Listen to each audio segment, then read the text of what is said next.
Good morning, Big Brother fans. It is Thursday, August 26th. It is eviction day, and to nobody's surprise, Derek X will be going to the jury house tonight. Yeah, that's about it. I a couple other thoughts, but, you know, I'm not wrapping it up. My friend John tells me that he likes to see how long I talk after I say I'm wrapping it up. Not wrapping it up yet, but there's not a whole lot to talk about. I mean, it's rinse and repeat from the past few days where Derek was working, but he gets in some time with everybody, and they think he has some good ideas, but in reality, they're not keeping him. So Derek's going to be voted out. I don't even know what the vote will be. He may get one, at most two sympathy votes, but I don't expect some magical, amazing flip to happen. Xavier also is in solitary. He went in, like I guessed.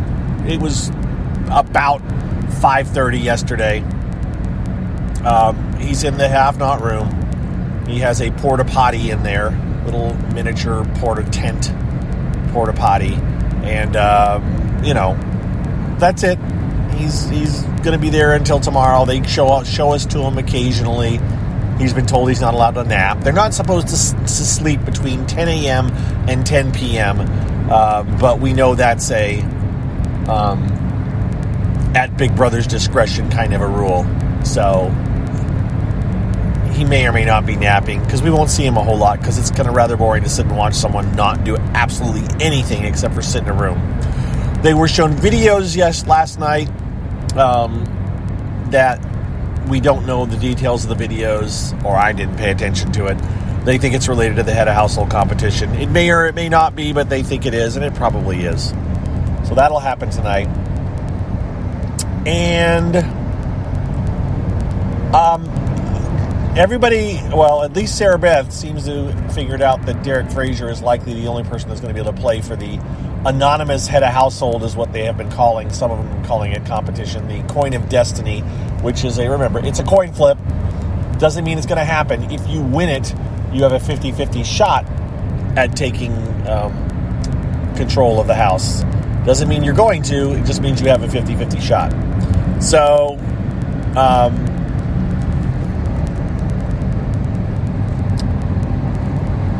they think that Derek's going to do it. They did get that transfer for Big Brother Bucks in the Power Veto competition that we didn't know about. So maybe they'll offer this some BB Bucks tonight in some form, in some way. We'll just have to wait and see. We don't have any way of knowing, and they may not, and they may. But right now, if they don't, the odds are extremely high, as I've already said, that Hannah will be close but no cigar, and everybody else won't even be close, and Derek Frazier will be the only one that's able to play for it, which would seem to be very boring. And someone said to me, and this isn't picking on you, but someone said it would be really boring if only one person got to play for it. Well, only one person played for it last week. Only Alyssa played. Everybody else went in and heard their money, but Alyssa's the only one that played for it. So, don't get your hopes up here. Xavier was the other one that would have had a shot, and he lost it in the BB Buck bankruptcy, or whatever they called it. So, the other thing that just popped into my head as I was thinking about that is, Derek is apparently mad that Sarah Beth is pointing out that he's the only one that will play it, so it really won't be anonymous if he gets it. This is a way that Derek gets to win head of household if he gets it. Since so far he hasn't been close in any of the competitions. This will be his one chance, possibly, to get head of household, and we'll see. We'll see what happens. All right, some crazy driving going on around me, and so I am gonna start to wrap this up. Now, I'm super conscious about that, but that's okay.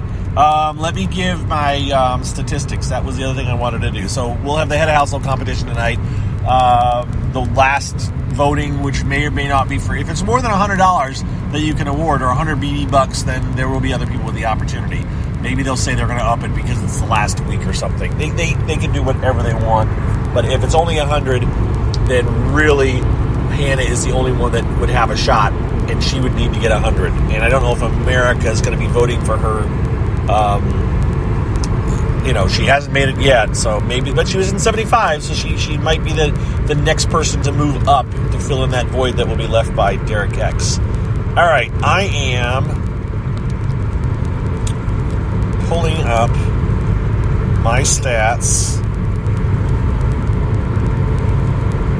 Give me a second here. All right. I said I'd talk about some of the stats for people that listen to this podcast. So here are some numbers as of a couple of days ago. I think I did 30 days worth of downloads as far as who's downloading it. Doesn't mean you're listening to it, it just means you're downloading it. So as far as what platform people are using, 65% are using Apple Podcasts. And that was like 17,000 downloads.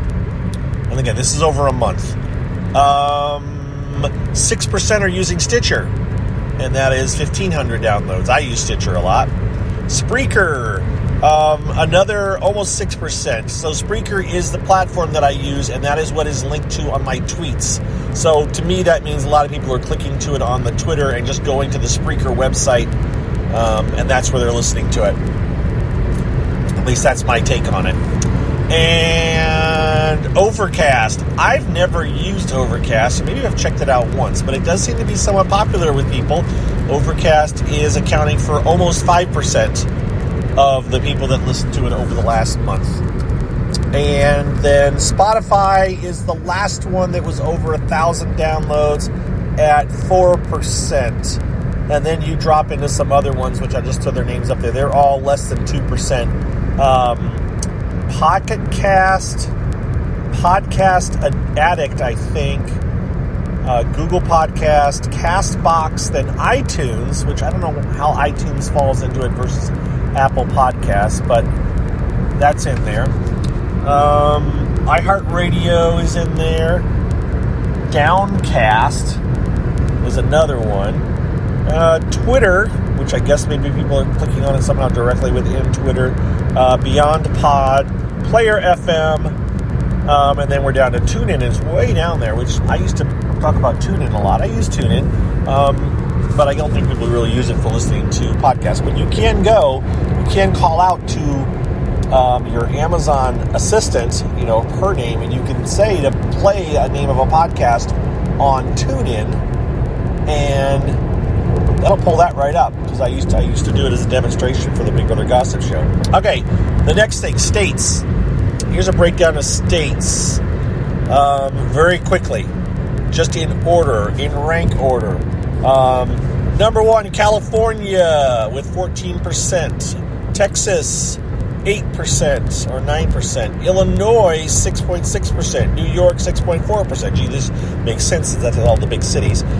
Florida, Ohio, Georgia, Massachusetts, Tennessee, Missouri, Pennsylvania, New Jersey, Michigan, Washington State, and then Indiana, and we'll stop there. Indiana was 576 downloads over the last month for number-wise. So we went from 3,500 way up there at the top of the list down to Indiana, which seems like it's about a third of the way down there in the 50 states, and I'm not doing them all. But I believe there's been someone's listening in all 50 states. Then finally, the country breakdown. So 94% United States, then 5% Canada, and the rest of them are less than 1%, actually less than 0.5%, but let's blow through these names real quick. Germany, United Kingdom, Slovakia, and I'm wondering if Slovakia is some people that are using maybe some private VPNs, but maybe not. Australia, Ireland, Russia, Switzerland, India, Brazil, Barbados, Portugal, Puerto Rico, South Africa, and Jamaica, Jamaica, South Africa were both only 3 downloads over the last month. So odds are there's no one in Jamaica or South Africa that is hearing me talk about them, but it's kind of fun to see. So that is the breakdown as far as who listens from where over the last month. kind of fun, kind of cool to check out, at least for me, to see that people from, all over the world are at least downloading it, or else they're using their private VPNs and pretending to be from those places. But whatever. So shout out to everyone from wherever you are in the world. Thank you for listening. Thank you for supporting me by listening to the commercials afterwards. Thank you once again to the folks of my patrons who I gave a shout out to yesterday. If one of my patrons didn't listen to yesterday's, I gave every one of you a shout out. So you should go back, and if you want to hear me say your name, then go back and listen to yesterday's. Otherwise, just know that I did. If you would like to become a patron and support me, you can go to patreon.com. It is a once a month thing. You are not charged. Some people charge per thing they do. I just set Patreon up to just charge once per month at the end of the month. So you can sign up for whatever amount you want. I think the minimum amount is $1. There's listed amounts there of, I think, $5, $10, and $15, or $5, $10, and $20, whichever it is. But you can go into your settings and change your maximum amount per month, and that automatically will reduce that amount to whatever you set it to. So you can go in and say $5 a month person, but I only want to donate $1 or $2 or $3 a month, and that will fix that for you if you'd like. But you don't have to. I just appreciate those that do, and appreciate everyone else as well for listening. Done talking, saying goodbye. Have a good day. I don't know what's going to happen tonight. It's just, yeah. I think the Cookouts are running with this, but I did see one last note that Tiffany has concerns that if Kylan wins Head of Household again tonight, that he will break up the Cookout. I don't think he will, because he said he won't, and I don't think anybody in the Cookout will go against the Cookout. I think the social pressure on them is too much to do anything like that. So that's it. Gonna go. Take care. Have a good one, everybody. Bye-bye.